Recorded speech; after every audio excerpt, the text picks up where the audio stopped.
Hello there, and welcome to another episode of Cutting Through the Bullsht. I am your host, Dr. Stephanie Snyder, and I am a high performance mentor. Through my unique blend of strategy, mindset, and intuition, I help men and women to cut through the BS in order to create the life and business they desire. So, a little bit of a life update. I feel like that's warranted. I'm going to focus very hard on not crying in this episode. There's been so many changes in the last couple of days that my emotional roller coaster is, I want to get off of it. So my oldest, we dropped him off for college last week. I'm so excited for him. Also really miss him. And then my 3 girls just started school today. And it's been emotional, to say the least. But today, we're going to talk about being you. I was sitting downstairs, actually, full transparency, I came home, dropped the kids off at school, went and had a little blowout done because I needed a little time to myself, came home and was legitimately pacing around the house because I didn't want to sit with myself. And I knew it, and I was avoiding it. And I was finally, when there was like nothing else that I could do without like going into deep cleaning mode, which I didn't want to do, I sat down with myself and did some journaling. And I love that. I love having those conversations because they're always deep and very, very eye-opening for me. But towards the end of it, I was feeling this nudge of like, okay, be you, be more of you, right? Like the goal that I'm moving towards this month was like, okay, how do I do that? And instead of asking how, I like to say, well, who do I need to be? And the truth is, I don't know that I've given 42-year-old Steph a chance to be her. Now, that sounds kind of really high in the sky kind of thing. So let me bring this back down. So as a mom, I repeatedly tell my children that when I make mistakes, I'm like, listen, this is my first time being your mom. This is your first time being a kid.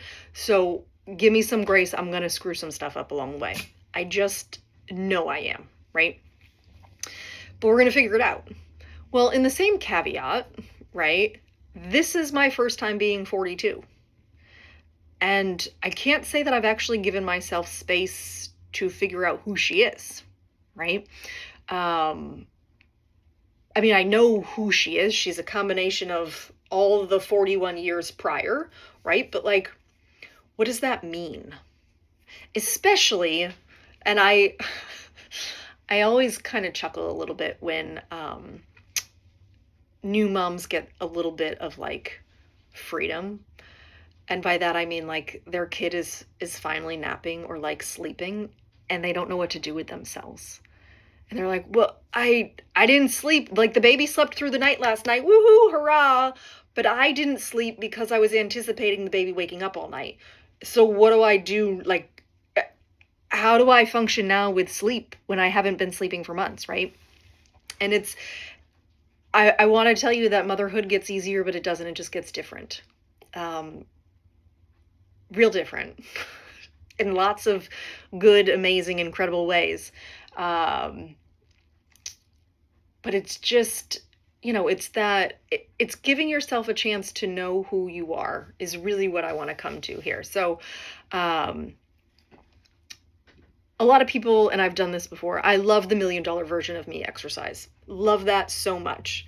I'm going to take it a little bit different avenue today. So money tends to be one of the bigger stressors for people. And it's very easy to figure out who we would be with millions of dollars, right? Maybe that's very easy to figure it out. So how do you bridge the gap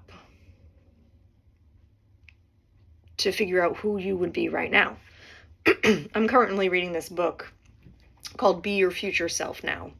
And yes, being the $1 million version of you has a lot of money involved in it, and that's a beautiful thing. But there's also a whole bunch of stuff in there that doesn't require any money. But what it does require is less stress. At least for me. I know that the $1 million version of me is not stressed about the little minutia things in life that seem to be a big deal right now. And so I tried to put all of that in perspective. But one thing that I really loved, my mentor encouraged me to do this years ago, and I thought it was so awesome, this little exercise. She said, as much as I want you to focus on the $1 million version of you, you also have to be a happy version of you currently, right? She said, so I want you to come up with 100 things that you can do that won't cost you an extra dollar, or won't cost you anything, right? Money-wise. And immediately my analytical self went, well, technically everything I've purchased has cost money. So to find something that doesn't cost money, you really can't do it, because you gotta get gas to get to the beach, or you gotta ride your bike to get to the beach, and you gotta have a car and a bike. And she was like, okay, Steph, like, no further monetary investments. What could you do that would bring you joy? 100 things. And I was like, oh shoot, like I can think of like 5, right? But as I sat down and I made that list, it was interesting how many quote unquote simple pleasures were all around me. One of them, and I'm looking actually at my backyard right now, one of them was laying in the hammock. I have a beautiful hammock in my backyard, and just laying in that hammock, so relaxing, so enjoyable. And it's something that I would do regardless of the amount of money in my bank account. And so when you're starting to figure out who you are in the midst of motherhood, or whatever chapter you're in right now, some of the stuff you're just going to have to try on for size. Like, oh, hey, do I like this? Do I not like this? Right? I remember years ago, I signed up for a yoga membership because I was like, I'm going to be a yoga person. And I was taking hot yoga classes, and I did really love the hot yoga classes. Part of it was my rehabilitation after my knee injury. But then I was like, you know what? I don't love going to the gym. I don't love having to drive up the street and go into a studio where I don't know anybody and do downward dog. Like I don't love that. And so I allowed myself to change and say, you know what? That's actually not what I love anymore. And I think a lot of the time we get stuck in this identity of who we have been in the past, that we don't allow ourselves to evolve into who we are now or who we want to be, because we say things like, oh, well, that's not who I am, or, oh, I don't do those things, right? Or, no, that's not me. I don't do that. And I know that my kids watch my every move, whether or not they consciously do it or not. And so if I tell my kids, hey, you need to try this new food, I better also be trying that new food. Or I know that you can do anything that you set your mind to, I better be leading that way too. So this kind of little riff feels like it's coming to an end. But I really want to encourage you now, the school year is starting back up.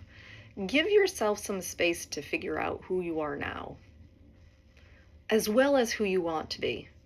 Because as I say all the time in, when I'm talking about that road trip analogy, if you are in Florida, what does Florida look like to you? And what does California, your future self, look like, right? So where are you now is important to know just as much as it's important to know where you want to go. You've got to know where you are in order to know how to get there. So spend some time with yourself. What is it that you really enjoy doing? Take the stress out of life. If you were not on anybody else's schedule, you weren't worried about the money or the time, how would you spend your day? What does that look like? And let it come out.